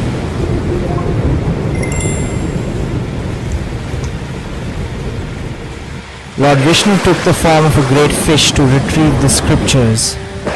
It warned King Satyavrata, who later became Manu, about the great flood and helped him preserve life. It is evolution of life from water, as per both Puranic and evolutionary perspectives. Kurma Avatar, the tortoise, Satya Yuga. Event took place in 7th Manvantar or current Vaivasvat Manu of 1st Chaturyuga. Significance is it supported mountain Mandar on his back during the churning of the ocean, Sagar Manthan. The mountain started sinking, so Lord Vishnu took the form of a giant tortoise and supported it on his back. It helped devs and asurs obtain Amrit, elixir of immortality. It was a period when Dharma was about to be established. It represents stability of universal order. Vara Avatar, the boar, Satya Yuga. Event took place in 7th Manvantar or current Vaivasvat Manu of 1st Chatur Yuga. Significance is it rescued Earth from the depths of the cosmic ocean after being submerged by the Asur Hiranyaksh. Asur Hiranyaksh stole the Earth by decoding the gravity grid lines and submerged it in the primordial waters. In other words, he moved the Earth away from the solar system. Vara restored the cosmic balance by lifting Earth on his tusks and preserved it in right order, establishing Dharam. Narsimha Avatar, the man lion, Satya Yuga. Event took place in 7th Manvantar or current Vaivasvat Manu of 4th Chatur Yuga. Hiranyakashipu, who had a boon that he could not be killed by man or beast, inside or outside, during day or night, by any weapon, or on land, water or air. Lord Vishnu manifested as Narsimha, half man, half lion, at twilight, killed him at the threshold of a palace, neither inside nor outside, placed him on his lap, neither on earth nor in space, and tore him apart with his claws, without weapons. It protected his devotee Prahalad and proved that Vishnu is omnipresent. Vaman Avatar, the dwarf, Treta Yuga. Event took place in 7th Manvantar or current Vaivasvat Manu of 24th Chatur Yuga. Mahabali, a powerful and benevolent Asur king, had taken control of all three worlds. Significance is Vaman subdued the powerful demon king Mahabali by asking for 3 steps of land. In his 3rd step, he covered the entire universe, humbling Mahabali and sending him to the underworld. Eventually, Mahabali stayed with Lord Vishnu at his abode, Vaikunth. Parashuram Avatar, the warrior with an axe, Treta Yuga. Event took place in 7th Manvantar or current Vaivasvat Manu of 26th Chatur Yuga. Lord Vishnu incarnated as Parashuram, a Brahmin with a divine axe, and waged war 21 times, eradicating the corrupt rulers. Significance is he destroyed the corrupt Kshatriya kings who had deviated from Dharam.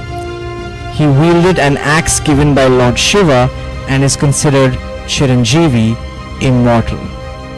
It represents justice, destruction of tyranny, and balance between spiritual and warrior classes. Ram Avatar, the ideal king, Treta Yuga. Event took place in 7th Manvantar or current Vaivasvat Manu of 28th Chatur Yuga. Significance is embodiment of righteousness and an ideal ruler. Defeated the Rakshas king Ravan. The hero of the Ramayana history, exemplifying dharam, honor and duty. It represents ideal leadership, virtue and devotion to duty. Krishna Avatar, the divine strategist, Dwapara Yuga. Event took place in 7th Manvantar or current Vaivasvat Manu of 28th Chatur Yuga. Significance is he delivered the Bhagavad Gita to Arjun and played a crucial role in the Mahabharata. He destroyed Adharam by ending the reign of Kansa and Duryodhan. He provided the cosmic knowledge to the society to have a better understanding of Dharam. Balaram, brother of Krishna or Buddha, the enlightened one, the 9th avatar in Kali Yuga. There is no clarity on who is the 9th avatar. Significance is Buddha taught non-violence, compassion and detachment from material suffering. He is believed to have incarnated to counteract excessive ritualism and bring spiritual awakening. He simplified Dharam. The Bhagavat Puran 1.3.24 and the Dashavatar concept list Buddha as the 9th incarnation of Vishnu. In some texts like Vishnu Puran, Garud Puran and Agni Puran, Balaram, who is the elder brother of Krishna, is listed as the 9th avatar, while Buddha is omitted. The greatness of Buddha cannot be ignored as he was an enlightened soul who simplified Dharam. especially in South India and Gaudiya Vaishnavism, do not include Buddha in the Dashavatara list and instead consider Balaram as the 9th incarnation. There is no clear verdict about the 9th avatar of Lord Vishnu, Kalki Avatar, the future warrior. End of Kali Yuga.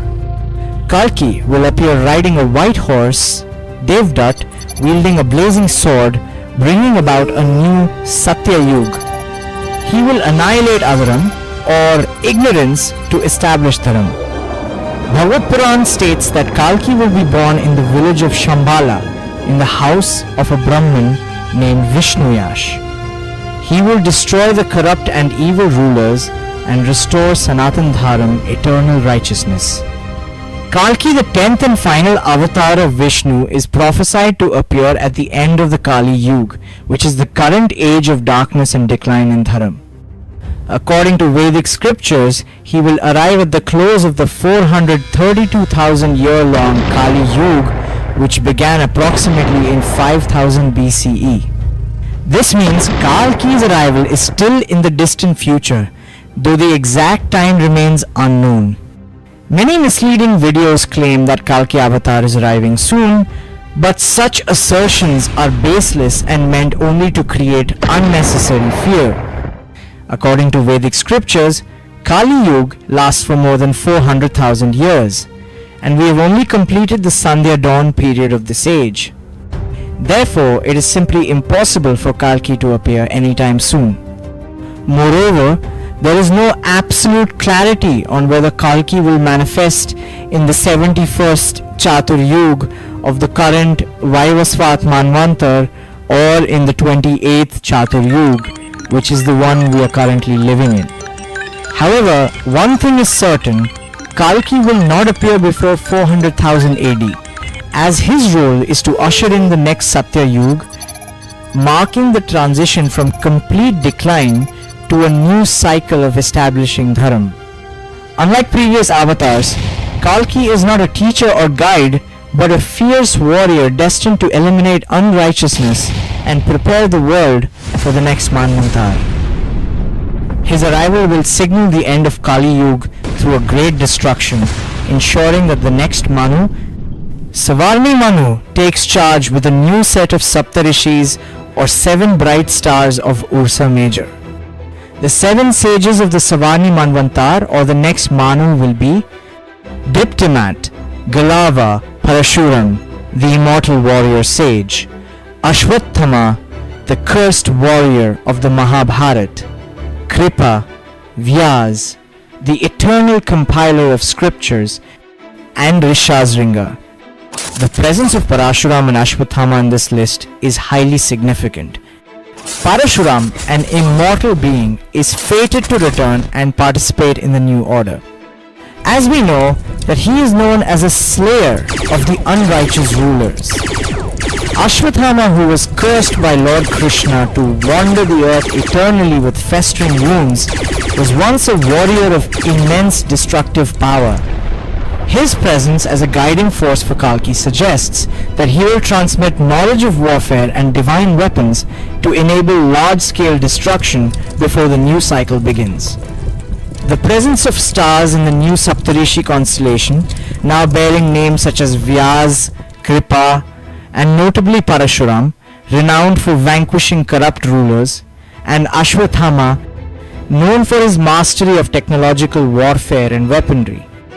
It suggests a celestial alignment guiding Kalki's arrival in the Kali Yuga of the 7th first Chatur Yuga, the final epoch of the current Manvantar.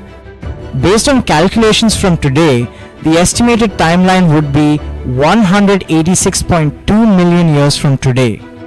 Calculation for time remaining until 71st Chatur Yuga. Remaining Chatur Yugas. 71 minus 28 is equal to 43 Chatur Yugas. Time for 43 Chatur Yugas. 43 multiplied by 4,320,000 years is equal to 185,760,000 years. Based on cosmic time cycles, Kalki is expected to arrive at the end of the Kali Yuga in the 71st Chatur Yuga of the current Manvantar. approximately 186.2 million years from today. Let us understand it in a cosmic cycle of renewal. The selection of sages indicates that mass destruction will be necessary to restore Dharam, as Rishi Vyas will once again guide humanity in righteousness. The next cycle of creation will begin with a new Manu and a new order of celestial forces.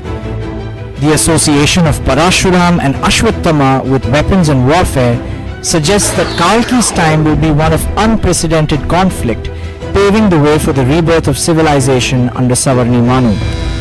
Thus, the fear-mongering around Kalki's early arrival is purely sensationalism. His prophesied road is not imminent, but rather a distant event meant to ensure the cosmic balance between destruction and renewal.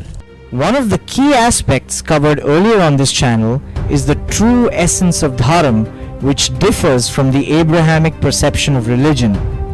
Abrahamic religions are Jews, Christian and Islam. While Dharam is often translated as religion in common usage, its meaning is much broader and rooted in cosmic law and order. The term Hinduism in its true sense refers to Bharatvash, the land of Bharat, an ancient name for India. The people of this land, today known as Hindus, inherited a civilization shaped by the Vedic structure and its profound cosmological knowledge. Viewers are encouraged to watch all the main earlier videos in sequence to fully grasp the essence of Vedism and its foundational concepts. These videos are listed in playlist Hindu Dharam. As we delve deeper into Vedic cosmology, having a clear foundation makes it easier to comprehend the next level of knowledge. The meaning of the word Ved is knowledge. It is also important to familiarize oneself with the Vedic time cycles, including Kulp, Manvantar and Chatur Yugs.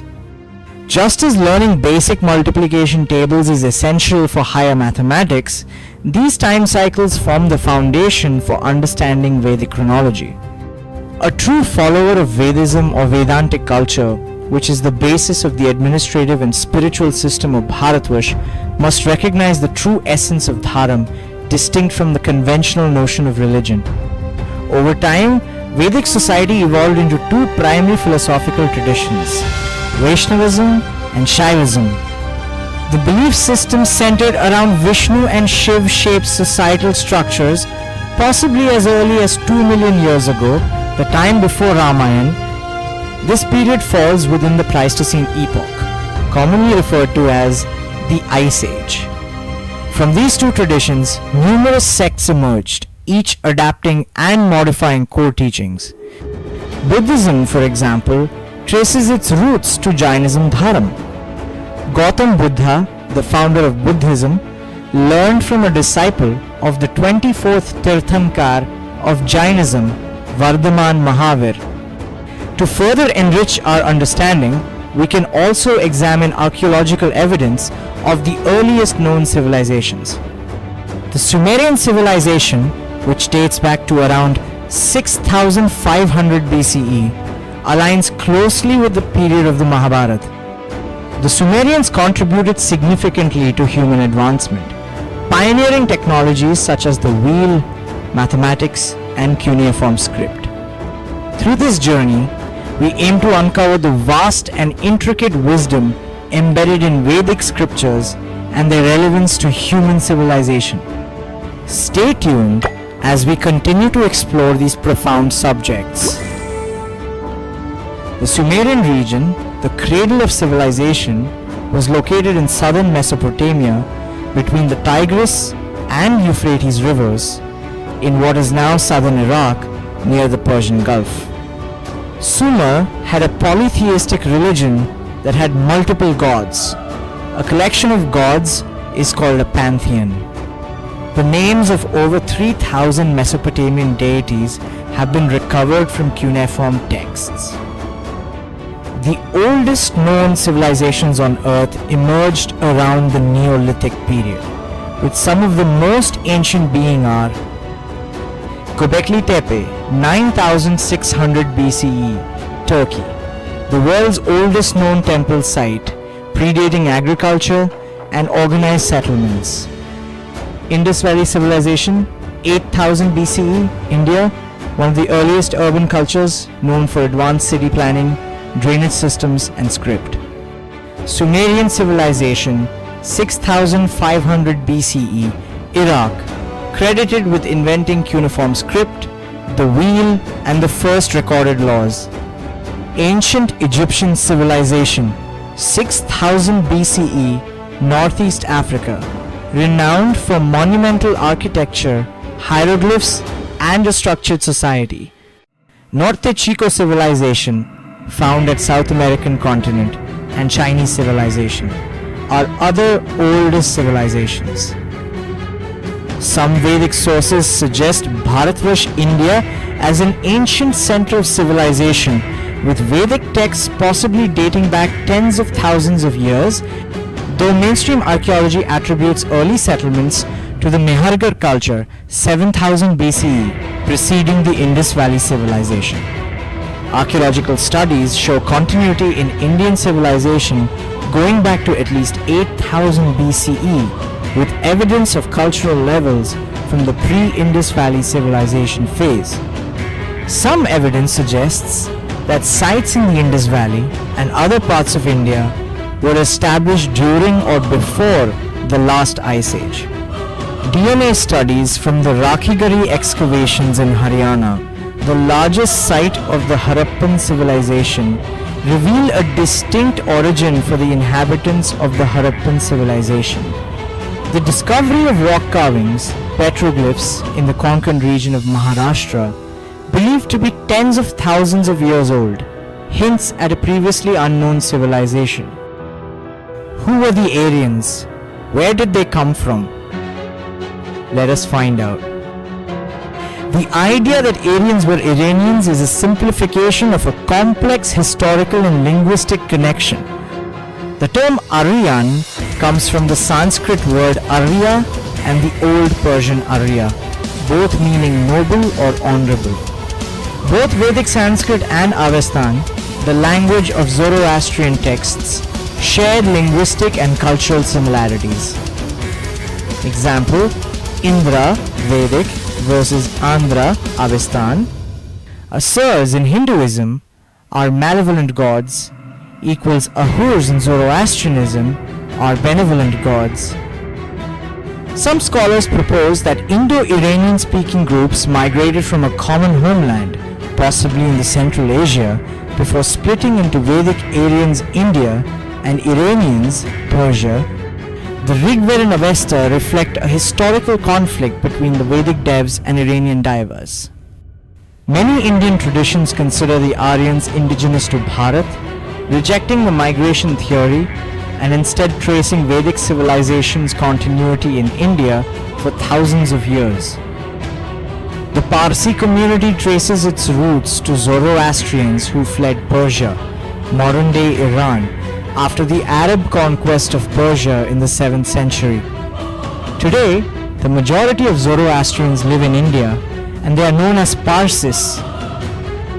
In short, Aryans were not exclusively Iranians, but Indo-Iranians, a broader ethno-linguistic group that gave rise to both Vedic and Persian civilizations.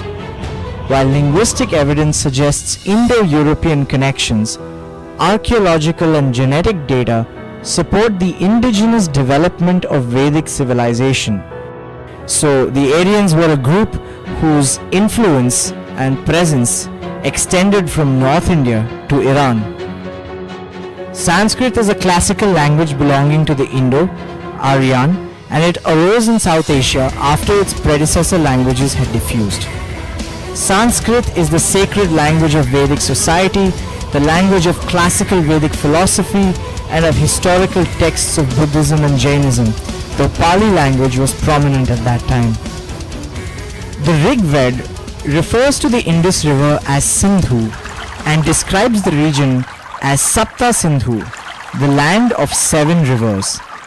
Persians in 6th century BCE, the Achaemenid Empire, Persian rulers like Darius called the people of the Indian subcontinent Hindush. Hindu is a later word and not a native identity. The term Hindu originated as a geographical and foreign label by Arabs and Mughals. The word Hindu does not appear in any Vedic or ancient Sanskrit texts like the Vedas, Upanishads or Mahabharata. Later, during British rule, Hinduism was categorized as a formal religion, even though it was originally a way of life based on Vedic wisdom. That is why Hinduism is not a religion in the conventional sense, but was later categorized as a religion through the Abrahamic lens, similar to Islam and Christianity. Unlike these faiths, which are based on fixed doctrines, centralized authority, and exclusive beliefs, Vedic philosophy based on dharma is a way of life rooted in cosmic principles, evolving through time without a single founder or rigid structure. That is why it is Sanatan Dharma, an eternal and universal way of life rather than a structured religion. It is deeply rooted in the wisdom of the four Kumars who embody knowledge, detachment, and the pursuit of absolute truth. Next topic is Sanatan Dharma, not in the way it is commonly understood. Let us delve into it. What is Sanatan Dharma? Is it a religion or a universal consciousness, or one of the guiding stars in our universe? We will explore the evolution of Hinduism and understand how it has survived through the ages. Why is Hinduism called the eternal religion, the exact translation of Sanatan Dharma? Yet the meaning is not the same. Hinduism was labeled as a religion through the lens of Abrahamic faiths and formally branded as such under British rule. Coincidentally, it was translated from Sanatan Dharma, but in reality it is not the same. The word Sanatan originates from the four Kumars Sanak, Sanandan, Sanatan and Sanat Kumar, who are the mind-born sons of Brahma, the creator of the universe. Sanak represents ancient wisdom. Sanandan embodies ever blissful knowledge. Sanatan signifies eternity, and Sanat Kumar symbolizes eternal youth. These four sages reside in Janloka, guiding the universal order through the cycles of destruction, sustenance, and creation.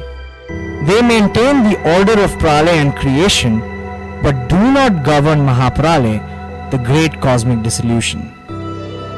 The Bhagavad Gita speaks about karma and the cycle of rebirth, core tenets of Sanatan Dharma.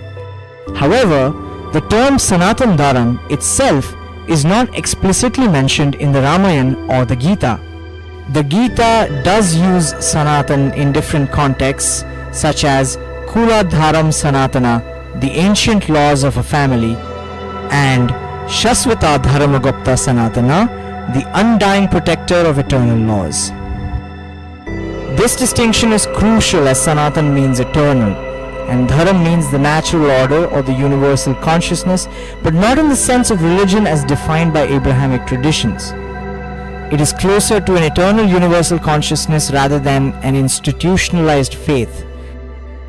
Hinduism has survived for thousands of years, making it eternal in continuity. However, the phrase Sanatan Dharma as a fixed term is not used in the Mahabharata in the way it is today.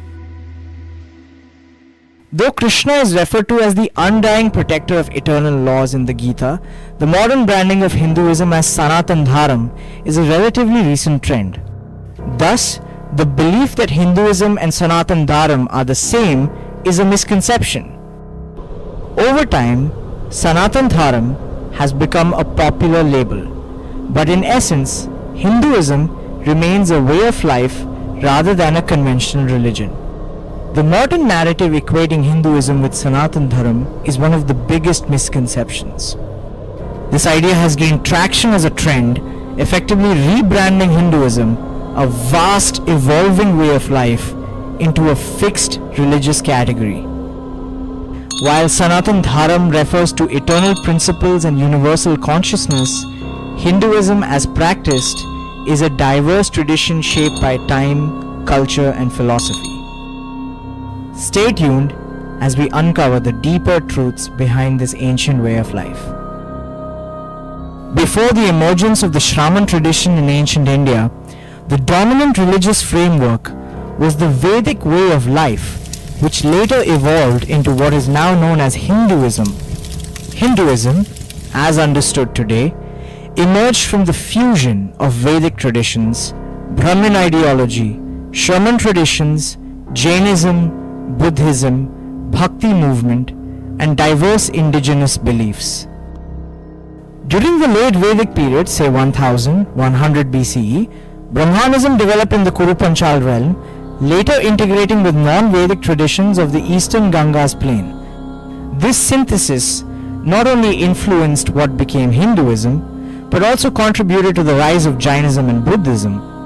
Vedic rituals including psalm offerings, fire sacrifices, and the Ashwamedh played a crucial role in early spiritual practices, alongside the worship of deities like Indra, Agni, fire, and Rudra. The Shraman tradition emerged as a parallel and, at times, a challenge to the Brahmanical sect of the Vedic structure. Unlike the ritualistic and sacrificial practices upheld by Brahmanism, Shaman movements emphasized asceticism, self-discipline, and direct spiritual experience. Traditions like Buddhism and Jainism arose from this school of thought, rejecting Brahmin sect authority and advocating alternative paths to liberation. At the heart of the Vedic administrative framework was the Varna system, which divided society into 4 classes.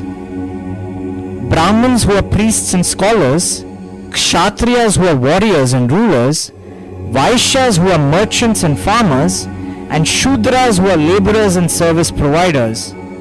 While initially based on occupational roles, this system later became more rigid, shaping social hierarchies that persisted for centuries. It focused on rituals, particularly sacrifices performed by priests called Brahmins to appease the gods. The Veds, a collection of hymns and rituals, served as the primary scriptures. The Vedic religion emphasized a hierarchical social structure with Brahmins at the top. Around 800 BCE, a new philosophical and religious movement emerged, known as the Shraman tradition.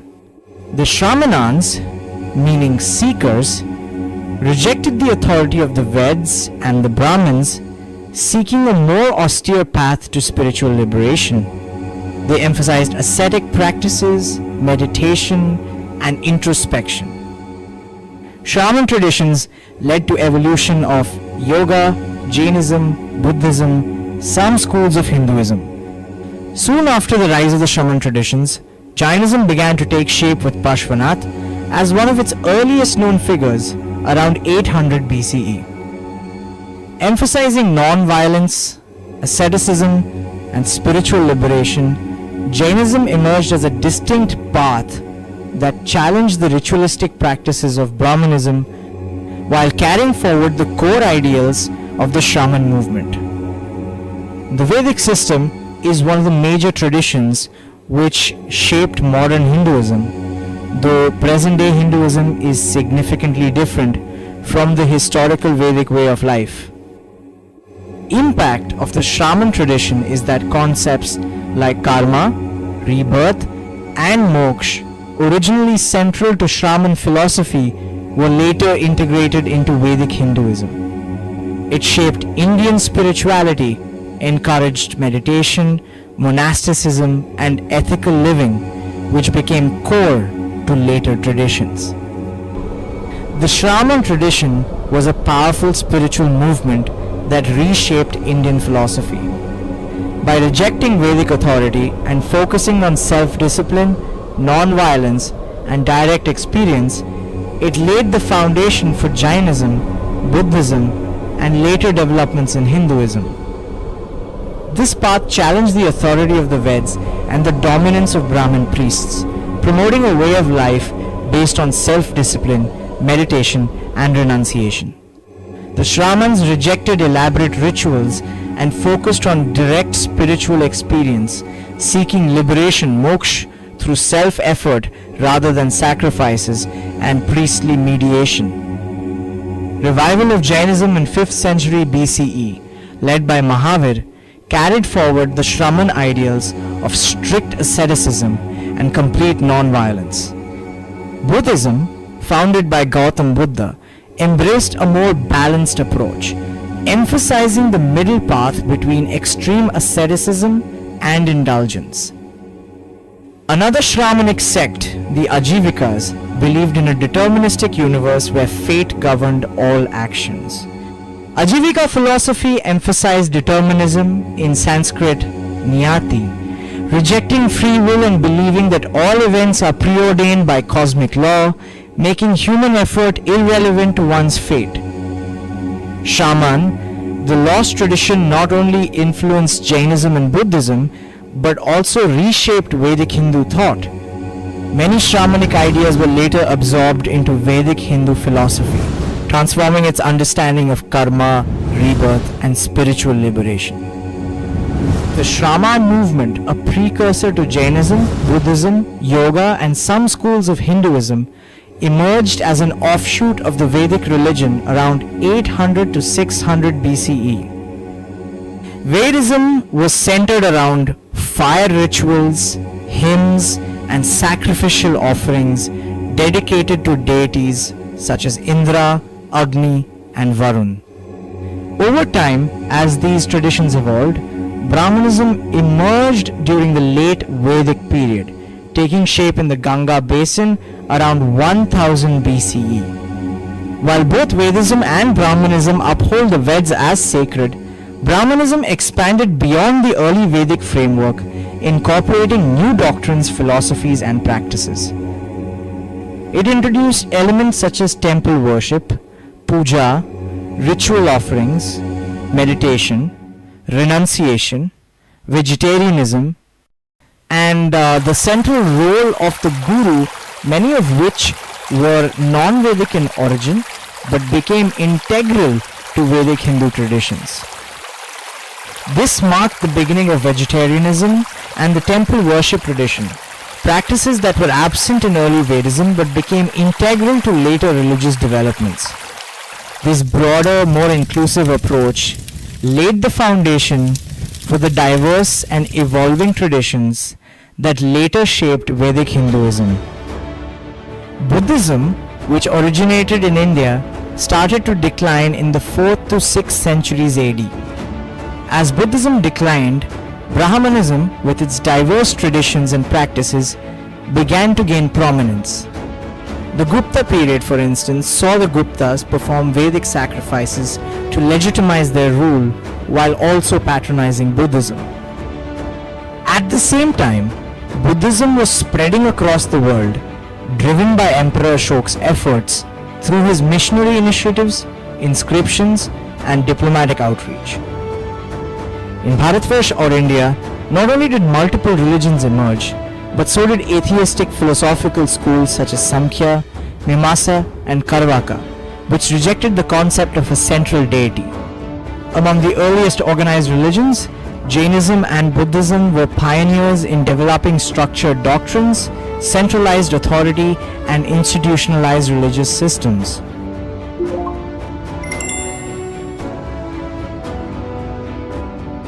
This redefined the concept of dharma, giving it a broader philosophical and ethical meaning with code of conduct that gradually became integrated into the Hindu Vedic system. Around the same period, Judaism was evolving with an understanding of dharma that bore similarities to Buddhist principles, particularly in its emphasis on ethical conduct and righteous living. By this time, Buddhism had already spread to Greece, Egypt, and Israel, largely due to Emperor Ashoka's missionary efforts. His edicts and diplomatic outreach played a significant role in transmitting Buddhist teachings beyond the Indian subcontinent, influencing philosophical thought in the Hellenistic and Mediterranean regions. The concept of dharma gradually transformed as codes of conduct and centralized authority became defining features of emerging religious traditions. This shift marked the point where Dharam evolved from a broader way of life into a structured religion with established doctrines and institutions. It was during this period that Judaism of Jewish people emerged with a formalized doctrine recorded in the Torah, laying the foundation for an organized religious system centered on divine laws, ethical principles, and communal identity. This marked the emergence of religion as a structured system, where sacred texts were written to establish doctrines and govern the conduct of the community and its followers. This is how the meaning of Dharam evolved into the concept of religion, shifting from a way of life to an organized system with doctrines and institutions. The start of Bhakti devotion movement and what led to the rise of the Bhakti movement, the last lap for survival of Hinduism. The Bhakti movement began around the 7th century AD in South India. The Bhakti movement revived Vaishnavism and Shaivism by emphasizing personal devotion over rituals, making worship more accessible to the masses. It later spread across India, reaching its peak between the 15th to 17th centuries. The movement arose as a response to ritualistic Brahmanism, the rigid caste system, and later the influence of Islam. It emphasized personal devotion bhakti to a deity over rituals, temple-centric worship, and social hierarchies, promoting love, equality, and direct connection with the divine. Poets like Kabir, Mirabai, Tulsidas, and Guru Nanak played a crucial role in spreading bhakti ideals. Rather than being an eternal universal order of cosmology, what is now called Sanatan Dharma is a modern interpretation of ancient spiritual idea, an evolving tradition shaped by history, cultural exchanges, and shifting narratives. Some schools of Vedic Hinduism, like Vedanta, Samkhya, and Yoga, were influenced by the shaman philosophy. The Hindu ashram system, which institutionalized renunciation within the Brahmanical social structure, may have been an attempt to incorporate the monastic tradition found in Jain and Buddhist orders. Buddhism and Judaism transformed the concept of Dharam into a structured religion, introducing doctrines, central authority, and institutionalized practices. This shift laid the foundation for what we recognize today as organized religion, with Judaism later being classified under the Abrahamic religion, influencing Christianity and Islam. In the land of Bharatvarsh, the people were identified as Hindus, not by religion but by geography. Over time, the British colonial rulers formalized this identity, labeling followers of diverse traditions as Hindus, since India could not be defined by a single religion. Earlier, Arabs and Persians referred to the people of this land as Hindush, seeing them as a community rather than a religious group, which also led to efforts to convert them to Islam. This looming threat fueled the Bhakti movement, uniting people across religious lines and reviving the fragmented Vedantic traditions. Jainism, though deeply rooted in India, never expanded globally or even significantly within the subcontinent due to its strict practices and non-missionary approach. In contrast, Buddhism became the first religion to spread across the world, reaching far beyond its place of origin. It was the most influential and widely followed faith of its time. Hinduism, on the other hand, remained confined to India, fearing that intermingling with other cultures and traditions, much like what happened with Buddhism, would dilute its core identity. Meanwhile, the Abrahamic religions emerging in the Mediterranean region quickly adopted key strategies from Buddhism, such as missionary outreach, sacred texts, centralized religious authority, and the ability to adapt to local traditions. Judaism, like Jainism, remained restricted in growth due to its rigid practices. However, Christianity and Islam later refined and perfected the method of religious expansion, shaping the global religious landscape. Thank you for watching. I will return with more in-depth research on religion and its hidden historical narratives. Stay tuned.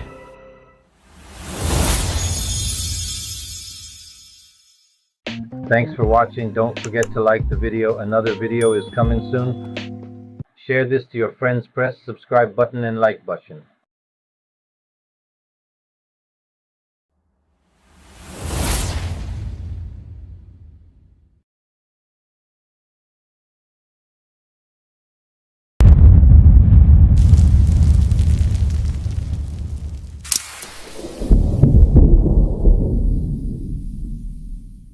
Tridev or three gods are personified as Brahma, Vishnu and Mahesh as per Hindu consciousness. Brahma is the universal knowledge that one can attain at the highest transcend point known to the greatest saints in the past. The great sages, rishis, attained the knowledge of the highest point of consciousness and passed on the message or knowledge through Veds. Initially by Shruti, the Sanskrit word Shruti means that which is heard. The Veds were preserved orally, and the name Shruti is relevant because people used to remember the Veds by listening to them. Astronomically, Rigved could be older than 200,000 BCE, Ramayana could be older than 728,000 BCE, a time before Dwapar Yuga. Mahabharat could be as old as 5565 BCE. The compiled knowledge of the Vedas, originally transmitted orally, was subsequently inscribed on palm leaves using sharp implements such as styluses. The revered sage Vedvyas, recognized as the author of the Mahabharata, is believed to have chronicled the events of the epic war he witnessed. This suggests that writing existed as early as 5600 BCE, allowing for the possibility of recorded history, albeit in forms that may no longer be accessible today. The University of Hamburg's Palm Leaf Manuscript Profiling Initiative, PLMPI, conducted by the Center for the Study of Manuscript Cultures, CSMC, suggests that the oldest Rigveda dates to approximately 1500 to 1200 BCE. However, the precise age of these ancient texts remains uncertain and may potentially predate this estimate, underscoring the complexities of dating historical manuscript sources. The term dharma, derived from Sanskrit, encompasses the concept of righteousness or the right way of living, distinguishing it from the more commonly understood notion of religion. Sanskrit, particularly in its Neo-Sanskrit form as seen in the epic Mahabharata, serves as a linguistic foundation for these ideas, while the ancient Sanskrit predates even the Ramayana. However, contemporary understanding may fall short in fully understanding the nuances of this ancient language. Therefore, difficulty in decoding the depth of Dharma as it was originally conceived. Religion is a school of thought or righteous path followed through fixed thesis. A sect or group of people believing in a particular thesis are followers of a religion. They are so-called religious persons.